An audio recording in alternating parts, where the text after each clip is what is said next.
Meus irmãos, a paz do Senhor. Oséias capítulo 4, verso 1. Você que trouxe sua Bíblia, por gentileza. Oséias capítulo 4, versículo de número 1.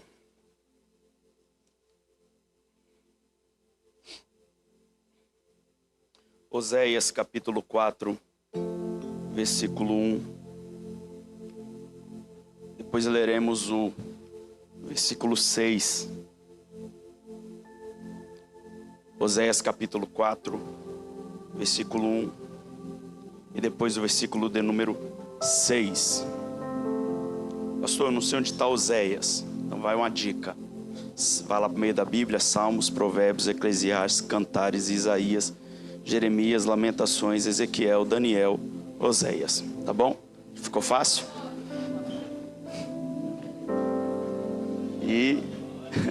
E se achar um pouco, que é uma dica melhor, ele está antes de Joel. Então acho que vai ficar mais fácil.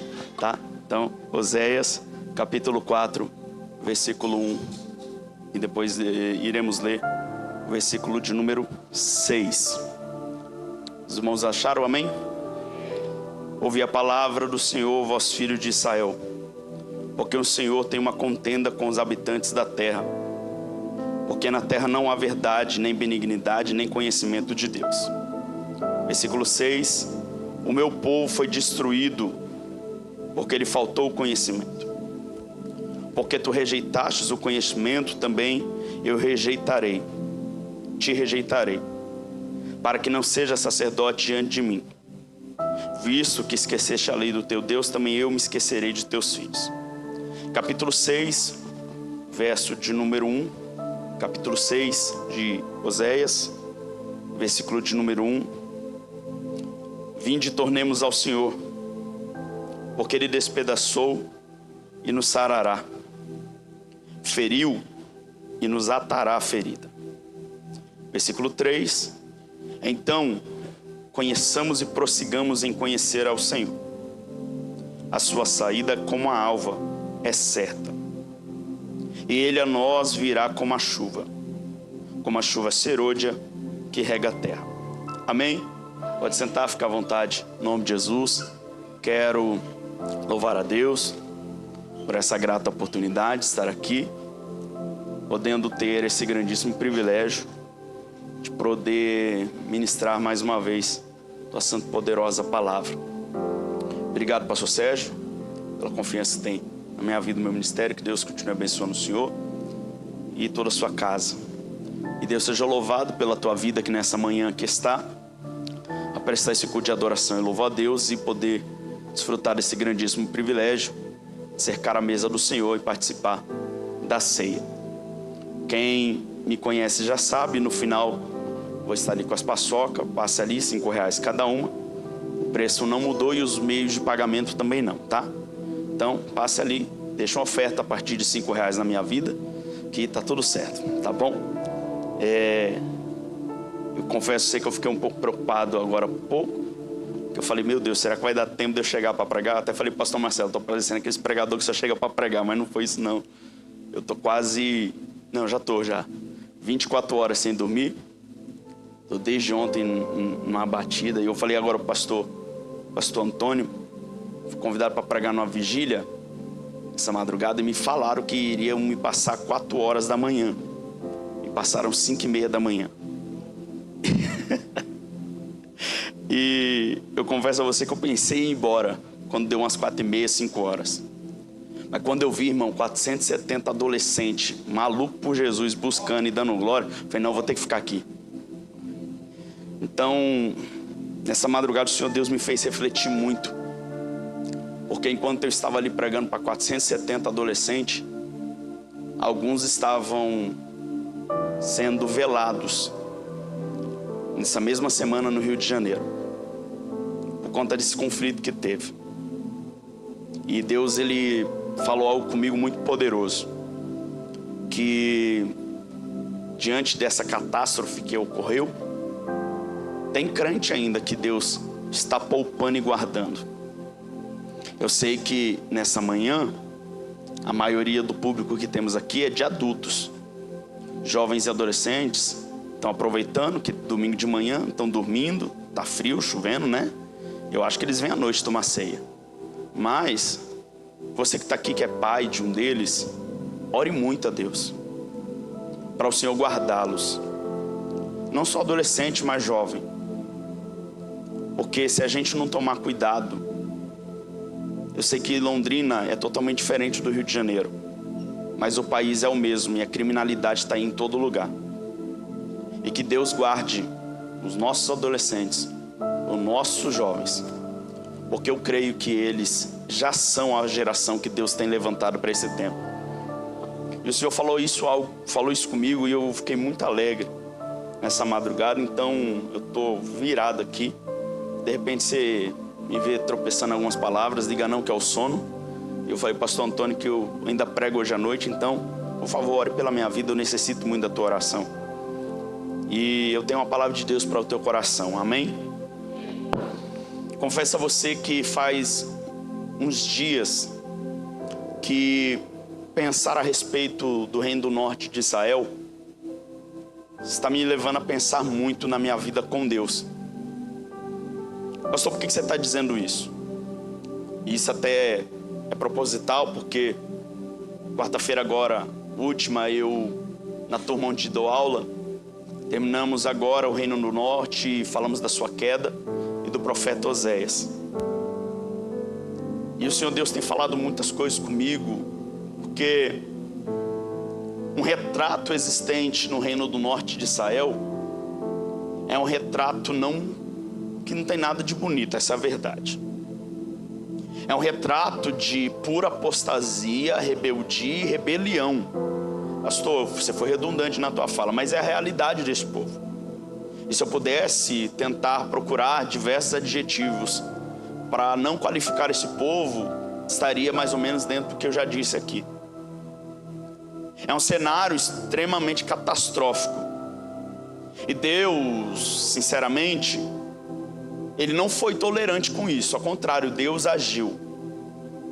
E quando Deus agiu, foi quando Deus dá força para a Assíria levá-los para cativeiro, ou levá-los cativos, no auge desse cativeiro no ano 722, que necessariamente começa com Salmaneser V, mas se dá com Sargão II.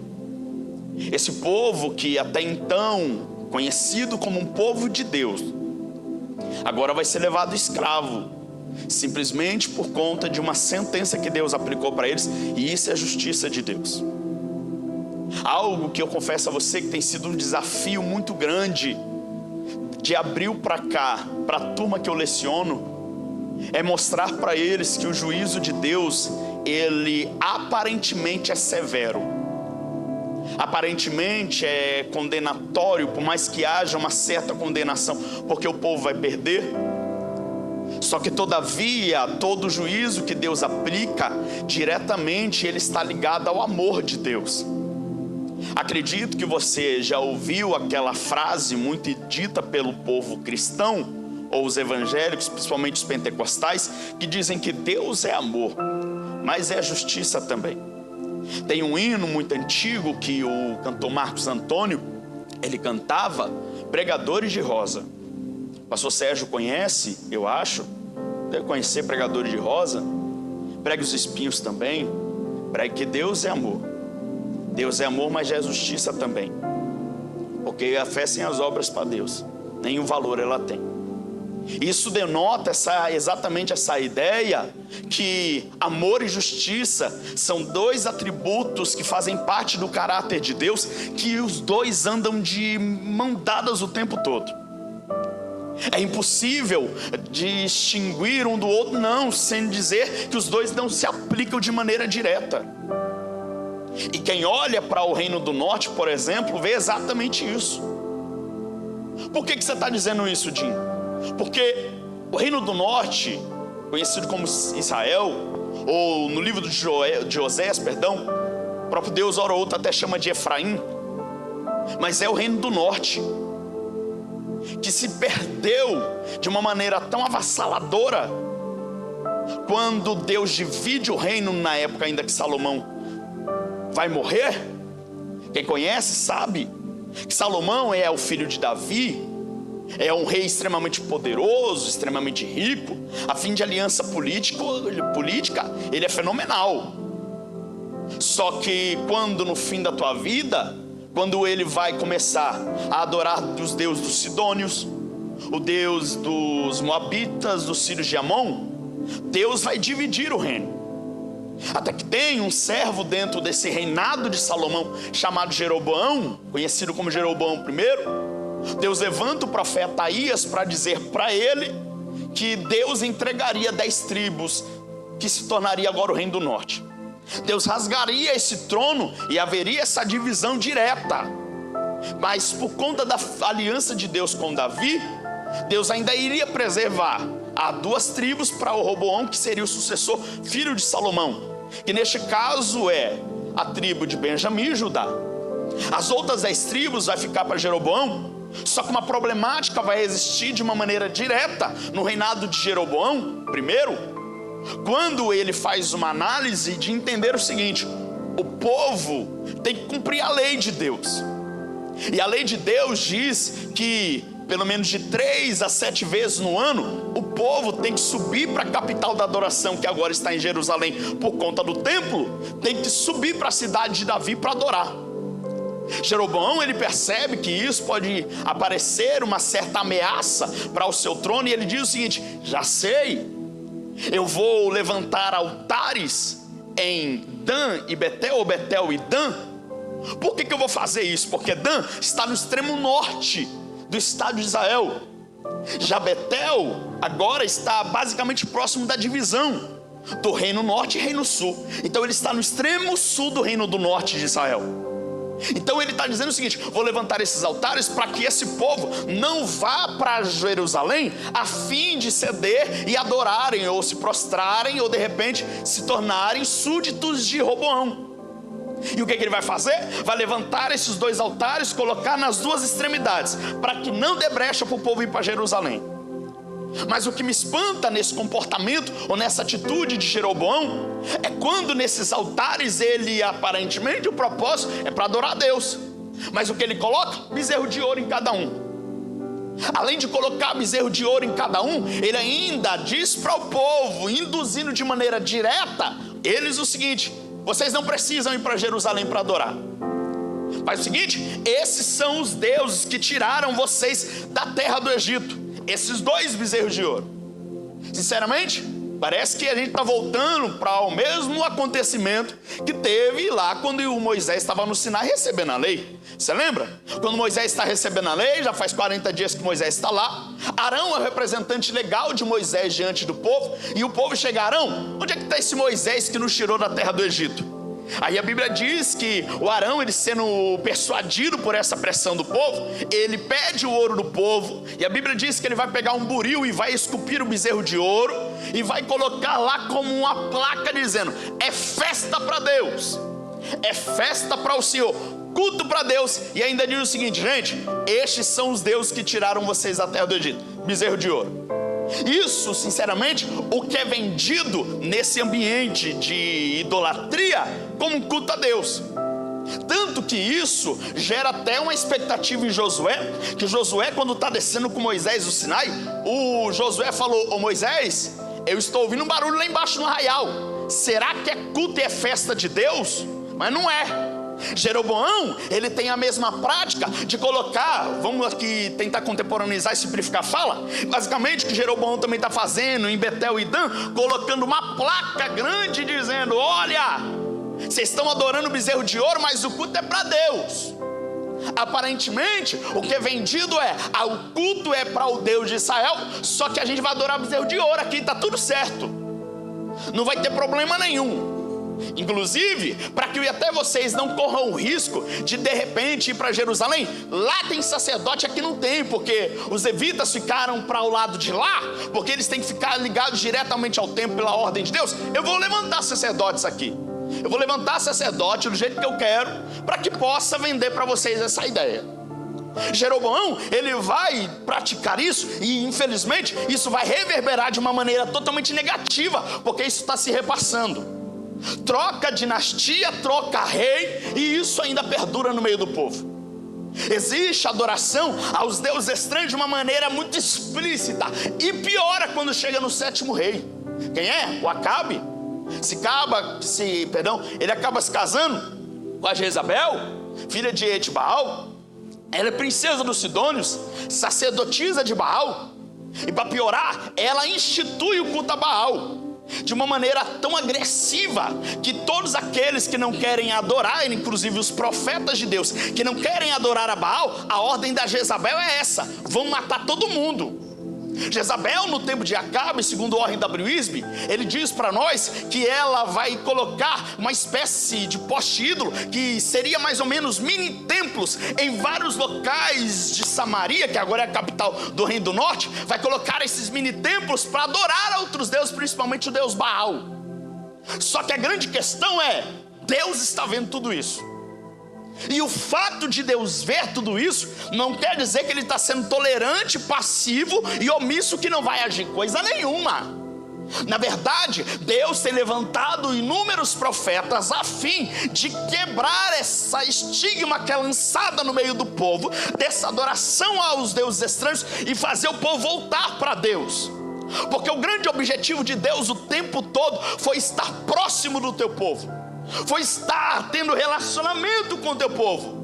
Até porque eu sei que nós vamos ler o texto de Isaías, dizer que Deus nos criou para a tua glória, e alguém acha que isso é simplesmente para a gente ficar dando glória para Deus o tempo todo. E sinceramente, parece que quem vende essa ideia de que Deus só me criou para ficar dando glória a Deus para Ele o tempo todo, sinceramente, parece que Deus ele tem necessidade de adoração. Pastor, por que você está dizendo isso? Porque se fosse assim, de verdade, a gente adoraria de verdade, com o coração. Porque vamos lá pensar, se Deus ele te criasse apenas para você ficar dando glória a Deus para Ele, você acha mesmo que Ele ia querer receber às vezes o glória a Deus tão fraco e michuruca que a gente entrega? Mas por que você está dizendo isso? Porque tem muita gente que chega às vezes num culto que só entrega um glória a Deus, uma adoração, porque é impulsionado por alguém. Se alguém diz levanta a mão e dá glória, dá. Se não, fica quieto e fica olhando para o vento. E sinceramente, perdão da expressão, e eu tenho certeza que Deus vai entender a minha fala, mas quem vende essa realidade, parece que Deus ele é um ser carente que fica dizendo me adora, me adora, me adora, me adora, me adora. Mas não! Porque de verdade, a respeito de adoração, Deus estava muito bem servido na eternidade. Sinceramente, se Deus só te criasse para ficar dando glória para Ele, estava tudo bem. Pastor, então para que Deus me criou? Para ter relacionamento.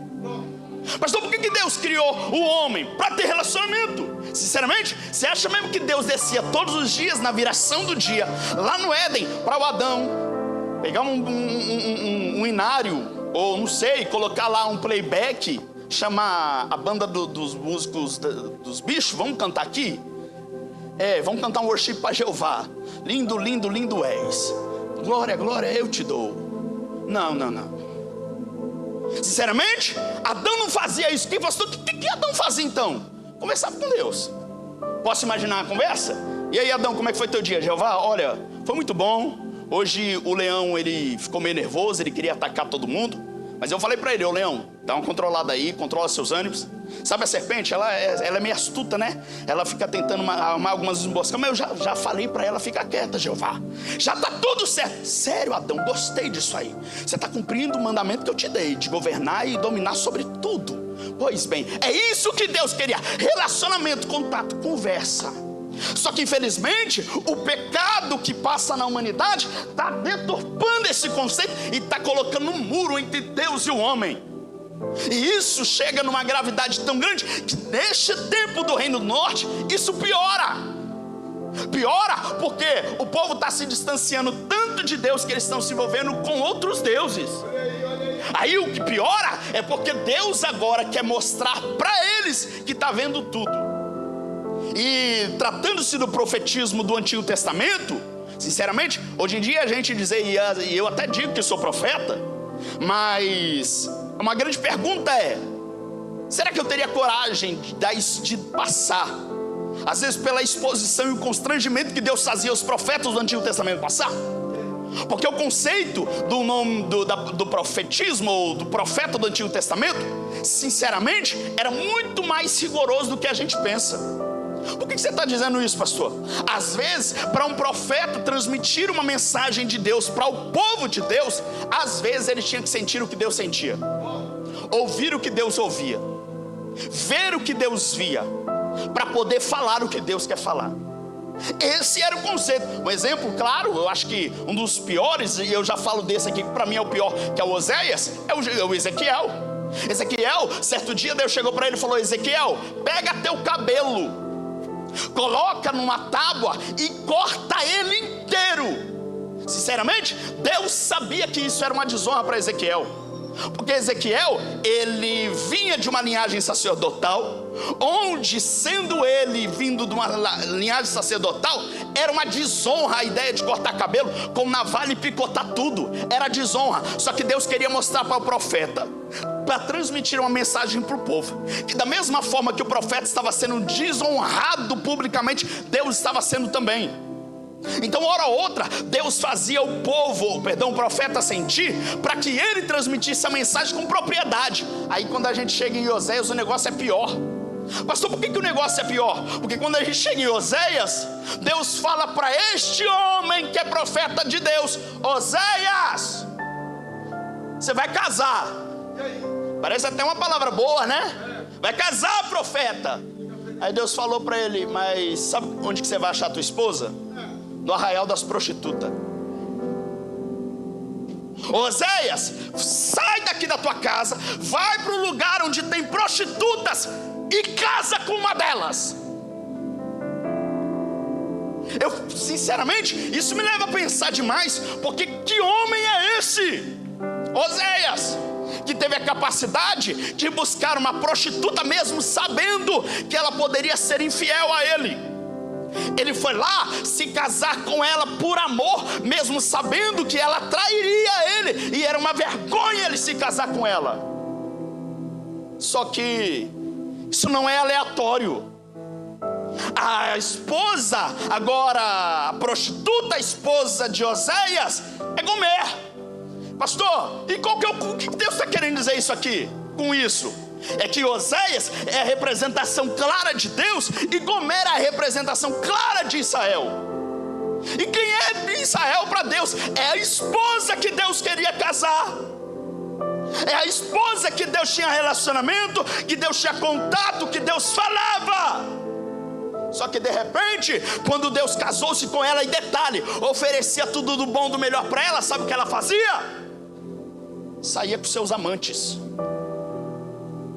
E o Oséias, aqui dentro de casa, cuidando o tempo todo dela, mas quando dava na telha: vou deitar na cama dos meus namorados. Assim era Israel, o tempo todo vivendo debaixo do fruto de Deus, do cuidado de Deus na terra que Deus deu, debaixo do livramento de Deus. Só que na hora de se relacionar de fato, estava comendo na mesa de Baal, se deitando com Baal, abraçando Baal e dizendo: Baal é Deus. Esse é o problema gravíssimo que está acontecendo nessa realidade.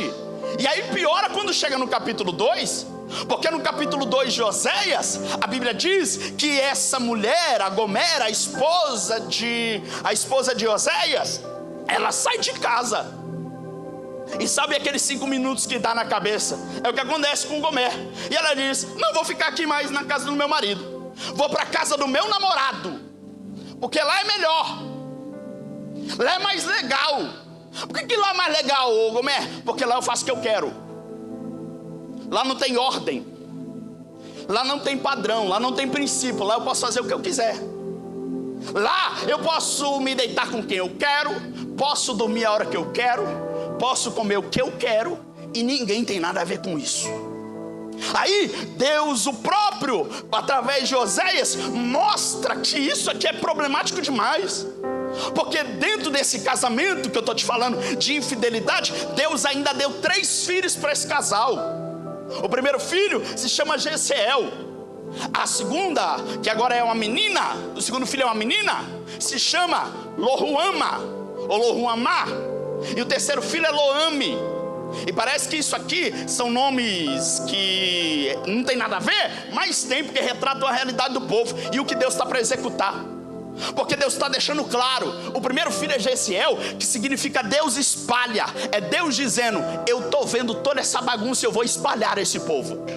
Eu vou aplicar a justiça e eu vou levar esse povo para o cativeiro. E aconteceu o cativeiro que eu te falei já aqui na introdução. Segunda filha, que é Lo-amá, que basicamente é desgraçada, aquela que não tem mais alcance de graça e misericórdia. E terceiro, Lo-ami, que significa não meu povo. É Deus dizendo: vocês decidiram se envolver com outros deuses quando eu queria estar aqui o tempo todo com vocês. Por conta disso, eu vou espalhar vocês, porque vocês decidiram se envolver com a desgraça ao ponto de viver com a graça. E além disso, como vocês abriram mão da graça e quebraram a aliança comigo, vocês não são mais o meu povo. Isso me constrange de verdade. Eu confesso a você que eu estou lendo isso aqui já faz uns dias. Isso está me constrangendo, porque olha esse retrato e a gente olha para Israel e fala: isso é um absurdo que eles faziam. Como é que pode alguém trair Deus, sendo que Deus faz tudo? Aí a gente para ver aqui para pensar que da mesma forma que Oséias e Gomer tem a representação clara de Deus e Israel, tem a mesma representação de Cristo e a igreja. Pastor, mas a igreja não tem isso. A gente é crente. Pastor, a gente nem tem um monte. A gente nem conhece Baal, nem sabe quem que é. Pastor, eu não sou santo, eu não sou católico, eu não ando com crucifixo. Pastor, eu não faço o sinal da cruz. Pastor, eu nem vou lá para a missa, eu nem acendo vela de 7 dias. Mas quando João Calvino diz que o coração é uma fábrica de ídolos, você não precisa necessariamente ter um Deus conhecido para criar o seu. Pastor, o que você está querendo dizer? Tem gente que está traindo Deus há muito tempo, porque tem a capacidade de criar Deus para si próprio, e está traindo Deus e sendo infiel a Ele. E eu vou te falar, Jeová está vendo tudo. Pastor, é culto de ceia. Pois bem, essa é a mensagem certa. Conscientização. Ou demais, na última ceia que você pregou, você falou que Jesus ia acalmar a tempestade da minha vida. Eu falei, mas hoje Ele quer consertar a gente. Hoje Ele quer dar uma acertada nas nossas arestas. Sabe por quê? Quem está falando aqui, que está vendo toda essa traição explícita hora ou outra, ou talvez secreta, que até tenta ser secreta, é alguém que ama. Quem está falando essa mensagem e expondo tudo isso não é alguém com ódio, ao contrário, é alguém que está com o coração sangrando. É alguém que queria todos os dias ter a tua noiva próxima dele. É aquele que queria o tempo todo se relacionar, seu Zé, ao ponto de dizer: te amo, te amo, te amo, te amo. E aí? Como é que está comendo da comida que eu te dou? Porque o Oséias, ele fala para os meninos, os filhos: contenda com a tua mãe, briga com ela, porque a tua mãe, ela decidiu trocar o meu vinho, o meu ouro, a minha prata e o meu grão. Oséias está dizendo: eu estava dando tudo do bom e do melhor para ela, só que ela preferia pagar para comer na mesa dos outros, quando eu ofereço tudo de graça para ela. Eu ofereço do bom e do melhor. Aí Jeová falou: então, eu estou vendo tudo isso. Esse é o retrato do meu povo. Eu dou tudo para eles, mas eles não me valorizam. Eu vou agir, eu vou acabar com tudo isso. E sinceramente, carregar o título de que não é mais povo de Deus, isso é muito pesado para mim. Eu não tenho muito medo na minha vida, não. De ter medo da morte, não. Morte para mim é lucro, como já disse o apóstolo Paulo.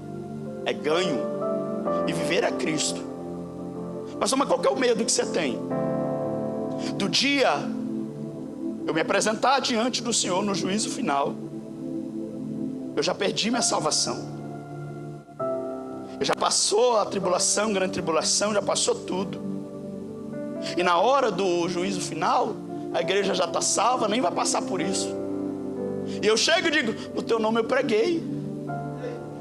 No teu nome eu preguei no dia 2 de novembro de 2025 para 400 adolescentes. Jesus batizou com o Espírito Santo. Depois eu preguei na ceia, depois eu preguei no culto à noite, e ainda preguei segunda-feira. O senhor viu que eu preguei esses dias tudo? Aí ele falou: apartai de mim, maldito, que eu nunca, alguém diz que não te conheci, mas o texto diz nunca. Pastor de verdade, imagina Deus olhar para você e saber que você foi instrumento dele o tempo todo, e quando você tenta expor as boas obras que você executou no nome dele, ele diz: eu nunca te conheci. Quem é você? Quem é você? Quem é você? Quem é você? Eu nunca te conheço. Teu nome? Nunca ouvi falar. Tua história? Não conheço. Não, mas eu fiz. Não te conheço. Não, mas eu expulsei demônio, eu curei, eu fiz muito. Nunca. E pastor, por que às vezes nós vamos chegar nesse estado? Por conta do que Oséias ele escreve no capítulo 4, verso 1 que lemos aqui. E eu já vou partir já para a conclusão. O quê? O povo, filho de Israel, o Senhor tem uma contenda com vocês, porque na terra não há verdade, nem benignidade, mas a chave do livro de Oséias, não há conhecimento de Deus. Capítulo 4, verso 6, que é um texto muito dito a partilhar por muita gente: o meu povo foi destruído porque lhe faltou conhecimento. Aí alguém acha que esse conhecimento é puramente filosófico, é puramente intelectual, é um aglomerado de informações que eu tenho sobre alguém, de uma causa ou uma coisa, mas não é. Por que, pastor, você está dizendo isso? Porque essa definição de conhecimento, que é um conjunto de informação que eu tenho de causa, de coisa ou de pessoa, é na língua portuguesa, mas no hebraico isso é diferente. Pastor, por que você está dizendo isso? Porque essa palavra conhecimento aqui, ela, se eu estiver errado, o pastor Marcelo me corrija, mas ela vem de daat, que deriva do verbo yada, que significa conhecer por intimidade.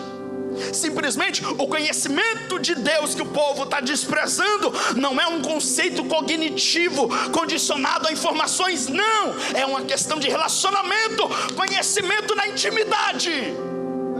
Aí uma pergunta que eu tenho para talvez fazer você pensar e sair daqui: será mesmo que você conhece Deus? Ou você só ouviu falar das coisas dele? Pastor, por quê? Quando é que eu conheço Deus? Na intimidade. Por que você está dizendo isso, Jim? Mas eu estudo sobre Deus. Eu estou até fazendo teologia já. Eu já estou fazendo um curso ali, outro aqui. Eu já faço devocional. Eu oro, eu canto, eu venho, eu faço campanha. Todo mundo ora por mim. Deus até usa pessoas para falar comigo. Mas você sabia que ainda tendo todas essas informações a respeito de Deus, ainda você tem a capacidade de não conhecê-lo? Pastor, por que você está dizendo isso? Vamos lá? Olha para Israel. Faltava profeta para profetizar para eles? Não. Faltava lei para eles? Não. Faltava até sacerdote? Tanto que quando aparentemente faltou, alguém até criou para dizer: não vai faltar nada para vocês, vocês vão ter de sobra. Então, informação tem, funções cognitivas estão ok, mas e Deus? Está onde nessa história? Cadê Deus nesse culto? E detalhe, não é falta de culto, não é falta de adoração, não é falta de movimentos, ao contrário, é falta de Deus. Ô tio, mas como é que alguém faz culto sem Deus? Olha para Israel. Pastor, como é que alguém oferta sem Deus? Olha para Israel. Pastor, como é que alguém oferece sacrifício, tem toda uma vida aparentemente com Deus e não tem Ele? Olha para Israel. O meu povo foi destruído porque lhe faltou conhecimento de Deus. Conhecimento é esse? Intimidade, é relacionamento. De verdade, é rasgar o coração, ao ponto de chegar no estado em que Jesus ele ensina a gente a orar, em Mateus 6,6, que quando fores orar, entra no teu quarto, fecha a tua porta, porque o teu Pai que te vê em secreto te honrará publicamente. Eu já falei isso aqui, mas vou repetir. A palavra quarto que Jesus está falando ali vem do grego tameon, que basicamente significa depósito ou quarto da bagunça, que é o local da casa que você não quer levar ninguém. Sabe aquele cômodo da tua casa que você guarda aquelas tranqueiraiadas tudo? Que na hora que a visita chega, a porta de todos os ambientes está aberta, mas de lá está trancada até com chave para não correr o risco de uma criança abrir. Porque você sabe que talvez se abrir aquele lugar vai expor você, que você não é tão limpo assim. Pastor, e daí? E daí que Jesus está falando, quando você for orar, Faz o seguinte, entra nesse lugar. Vai lá no lugar da tua sujeira, da tua vulnerabilidade. É o que Jesus está dizendo. Vamos lá, vou falar no meu caso, tá? É o que Jesus disse para o Jim Morrison. Ô Jim, guarda a tua carteirinha de pastor aí fora. Deixa aí na carteira dentro do carro. Entra no teu quarto agora, no teu secreto, e mostra o Jim Morrison falho, pecador, cheio de desejo de falha. Estou falando de você não, estou falando de mim. É o Jesus que fala, Jim, quando você chega lá, fala que você, como diz Paulo, é o mais miserável desses homens. Que você, a tua carne quer todo dia, toda hora pecado. Tudo que você quer é pecar, tudo que você quer é luxúria, é lascívia. Você não quer nada de santidade, nem Deus você quer, nem oração você quer, porque a tua carne não quer isso. Mas fala isso para mim, é isso que eu quero ouvir. Fala que enquanto você poderia estar aqui comigo, você estaria distraído em outra coisa. Fala isso, tia, é isso que eu quero ouvir. Mas o problema é que a gente quer tentar vender uma seda para Deus, achando que a gente vai mascarar algumas orações, enquanto a gente no secreto está adorando a outro Deus. Aí Jeová está dizendo, eu estou vendo tudo isso. Tá, pastor, então você está dizendo que Deus pode me fazer perder muita coisa simplesmente porque eu não conheço Ele? É. Você está dizendo que Deus pode me ferir porque eu não conheço Ele? É. Você pode dizer que Deus vai me jogar no chão, me pisotear e às vezes me expor. Vai. Porque Deus prefere te ferir, mas não te perder. Deus prefere te fazer perder do que perder você.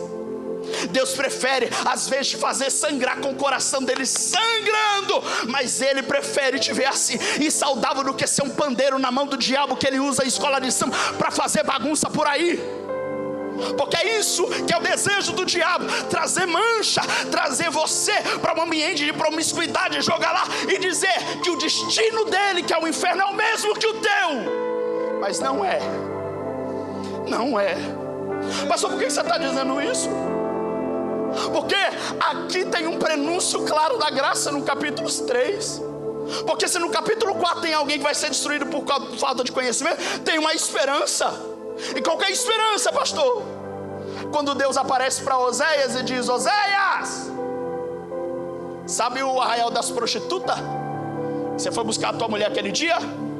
Pois, vai de novo. Como assim, Jeová? Vai de novo. E agora, não busca ela para ser esposa não. Paga por ela. Vai lá e paga um preço por ela. Mas ela não merece. Ela é prostituta. Ela vive uma decadência moral muito feia. De verdade, se eu achar mesmo que vale a pena investir naquilo, vai lá e paga o preço. E detalhe, paga o preço e casa com ela. Ama ela. Cuida dela. Paga um preço e compra ela. E se alguém não vê isso aqui, o prenúncio do evangelho, que é quando eu disse para você que Oséias tem a tipificação de Cristo e Gomer tem a tipificação da igreja, é aqui. Porque enquanto Israel era a esposa que traía, que casou-se entre aspas sem pagamento, agora a Gomer é a igreja que não merecia nada, e todo mundo dizia, abandona aí, deixa aí, é imprestável mesmo, é prostituta mesmo, se envolve com todo mundo mesmo. Aí o noivo, ele vai assumir uma exposição maior. E qual é? Ele vai assumir a maior vergonha. Para um assassino ou para um bandido, que era a exposição máxima dentro do Império Romano, ao ponto de ir para uma cruz. E quando ele vai para essa cruz, ele declara, está consumado o tetelestai, dizendo, a dívida está paga, eu paguei por ela. E pastor, quem é que ele pagou? Eu. Você. Você. Você. Você. Você. Esse é o escândalo da graça do Evangelho, onde Cristo Jesus, ele poderia não ter investido, ele poderia não ter pagado o preço do sangue, mas mesmo assim, ele se expôs como vergonha, utilizado como maldito, levando o meu pecado, a minha culpa, e dizendo: o Jim não merece, mas eu vou pagar por ele, porque ele vai ser resgatado, e assim é a igreja. Pastor, e quem é que faz parte disso? A noiva do Cordeiro. E quem é? Eu, você, nós, a igreja, a noiva do Cordeiro, que o preço foi pago e muito alto. Não é um indivíduo de Morrison, mas é o coletivo de Morrison, Otávio, Marcelo, Sérgio, Antônio, Rogério, Reginaldo. Ele é aquele que se expôs ao máximo para dizer: eu vou pagar a tua dívida, tá? Eu vou resgatar você. E sabe com tudo isso, sabe o que vai acontecer? Eu até te feri. Eu até te feri. Mas Oséias, ele diz algo muito sério, que quando Deus fere, ele sara. Pastor, por que você está dizendo isso? Oséias, ele traz uma mensagem para o povo para voltar para Deus. Capítulo 6, verso 1. Nós vemos aqui: vinde e tornemos ao Senhor, porque ele despedaçou, mas ele também sara. Ele feriu, mas ele também vai atar a ferida. Então, conheçamos e prossigamos em conhecer o Senhor. A sua saída como a alva é certa, e ele nos irá como a chuva serôdia que rega a terra. Oséias está dizendo: agora, entenda, tem uma chance para a gente. Dá pra gente escapar do juízo. Sinceramente, dá pra você escapar da tribulação, grande tribulação, e ser arrebatado. Eu sou pós-tribulacionista, tudo bem, mas ainda assim, você pode escapar da condenação do juízo final. Você pode ser arrebatado com a igreja, porque o noivo, ele está vindo buscar. Mas para isso, conheçamos e prossigamos em conhecer o Senhor. Pastor, como assim? A palavra prossigamos aqui, ela traz uma indicação direta de continuidade. Porque conhecer o Senhor, pastor Wesley, não é eu vim aqui hoje de manhã, no culto da ceia, digo conheço o Elito. Aí eu preciso, mês que vem, no próximo culto de ceia, Rogério, para renovar o conhecimento. Não. Conhecimento é o que nós chamamos dentro da soteriologia, que basicamente é a doutrina da sistemática que estuda a salvação. No plano da salvação da soteriologia, nós vemos dentro de 3 pilares, que é justificação, santificação e glorificação. Justificação é quando a dívida foi paga, no Calvário já está pago. Mas agora, todo esse período que nós estamos na vida terrena, é o período que nós estamos no período da santificação, onde eu me santifico todos os dias. Eu conheço a Deus todos os dias, me relaciono com Deus todos os dias, todos os momentos e todas as horas. Por quê? Porque eu tenho que me manter salvo, eu tenho que me manter noiva. Não posso ter mancha no meu vestido, não posso ter mancha na minha história, não posso deixar o pecado me dominar, porque agora eu sou noiva de Cristo Jesus. Eu tenho que ser santo. Já ouviu aquela frase que todo mundo ou muita gente utiliza para um fim negativo, mas vamos usar ela para o positivo? Diga com quem tu andas que eu digo quem tu és. Já viu que quando você anda muito com uma pessoa, que você começa a se parecer com ela? É a mesma coisa de quem anda que está grudado e quem conhece a Deus. Porque quem anda com Deus, é impossível andar com Deus e não se tornar santo também. Porque o apóstolo Paulo, ele escreveu na primeira carta, na primeira epístola aos Tessalonicenses, capítulo 4, verso 7, que Deus não nos chamou para a imundícia, mas para a santidade, porque Deus é santo.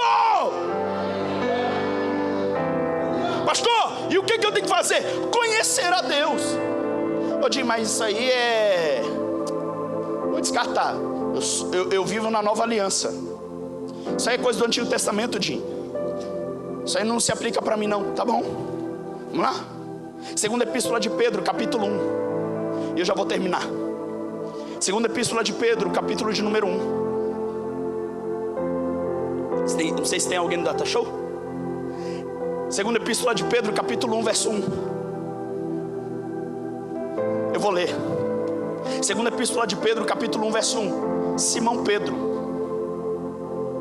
servo e apóstolo de Jesus Cristo, aos que conosco alcançaram a fé igualmente preciosa pela justiça de nosso Deus e Salvador Jesus Cristo, graça e paz vos sejam multiplicadas. Olha o que Pedro está dizendo: a graça e a paz seja multiplicada sobre vocês. Por quê? Porque vocês pelo conhecimento de Deus, vocês conheceram a Deus.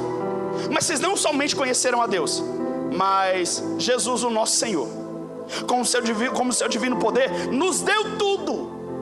Como você conhece a Ele, Ele te deu tudo. De tudo que diz a respeito à vida, à piedade, pelo conhecimento daquele que nos chamou, pela sua glória e virtude. E vós, versículo 5, e vós também pondo nisto mesmo toda a diligência, acrescentai a vossa fé, a virtude é ciência, a ciência é temperança, temperança, paciência, paciência, piedade, piedade, amor fraternal, caridade. Porque se em vós houverem e abundarem essas coisas, que são arquétipos ou fragmentos da santidade, logo abundem essas coisas, não vos deixarão ociosos, nem estéreis ou infrutíferos no conhecimento do nosso Senhor Jesus Cristo. Porque aquele que em quem não há essas coisas é cego. O apóstolo Pedro está dizendo que quem não desfruta do conhecimento de Deus e não vive na santidade é cego, nada vendo ao longe, havendo se esquecido da purificação dos seus antigos pecados. Portanto, irmãos, procurai fazer cada vez mais firme a vossa vocação e eleição, porque fazendo isso jamais tropeçareis, porque assim vos será. Gente, isso aqui mexe demais comigo. Vos será amplamente, não é um negócio curto, não é medíocre, não é pequeno, é amplamente, vai ser concedido para vocês a entrada no reino eterno do nosso Senhor e Salvador Jesus Cristo. O apóstolo Pedro está dando uma resposta para quem decidiu conhecer a Deus e o nosso Senhor Jesus Cristo. Se você conhecer a Ele, viver na santidade dEle, viver com Ele, se relacionar com Ele, para você vai ser aberta uma porta ampla. Vai ser uma porta, vai abrir uma porta ampla, que certamente ninguém vai questionar, porque já disse o apóstolo Paulo: nenhuma condenação há para aqueles que estão em Cristo Jesus. A cédula do pecado que foi lançada para nós, Ele já pagou na cruz, e agora a porta da graça está aberta e a noiva será arrebatada.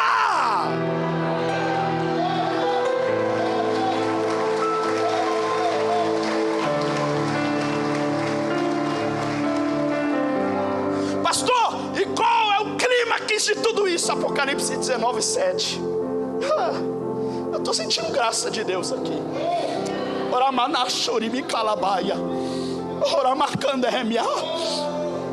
Regozijemos e alegremos-nos e demos-nos glória, porque vindas são as bodas do Cordeiro, e já a noiva se aprontou. E foi-lhe dado que vestisse de linho fino, puro e resplandecente, porque o linho fino são a justiça dos santos. E disse-me: escreve: bem-aventurado aqueles que são chamados às ceias das bodas do Cordeiro. E disse-me: estas são as verdadeiras palavras de Deus. Pastor, então você está dizendo que eu tenho que ser santo? Sim. Gosto muito quando o pastor Edson, ele manda uma mensagem para nós e diz: ô santo, você é santo, é verdade. Pastor, por quê? Porque a noiva do Cordeiro é santa. Pastor, mas eu sou um condenado. Pastor, eu sou um miserável. Você é mesmo, um miserável pecador, cheio de falha e defeito. Tua carne quer, mas ao mesmo tempo você é santo. Ô Dinho, mas isso é um paradoxo. Eu sei, é loucura, não é? Como é que um miserável pecador é santo? Ele é santo porque ele se mantém santo. Eu vim dizer para alguém aqui: Jesus está à porta. Sinceramente, oxalá que o Senhor volte hoje. E se eu posso terminar minhas falas aqui é dizendo: Maranata, ora vem, Senhor Jesus. Porque Jesus está muito perto. Ele pode voltar a qualquer momento. Pastor, e qual que é a garantia de que eu vou ser salvo? É se você, nessa vida que você tem levado de relacionamento com Ele, se de fato você ter conhecido Ele. Pastor, mas eu tenho dificuldade de conhecer a Deus. Por quê? Porque eu não consigo orar. Eu nem sei orar. Eu nem sei falar com Deus. Eu dobro o meu joelho lá, faço 3 pedidos e às vezes um Pai Nosso e tá ok. Mas deixa eu te falar um negócio. Oração não é reza. Oração não é reza que você já sabe de cor. Oração é conversa.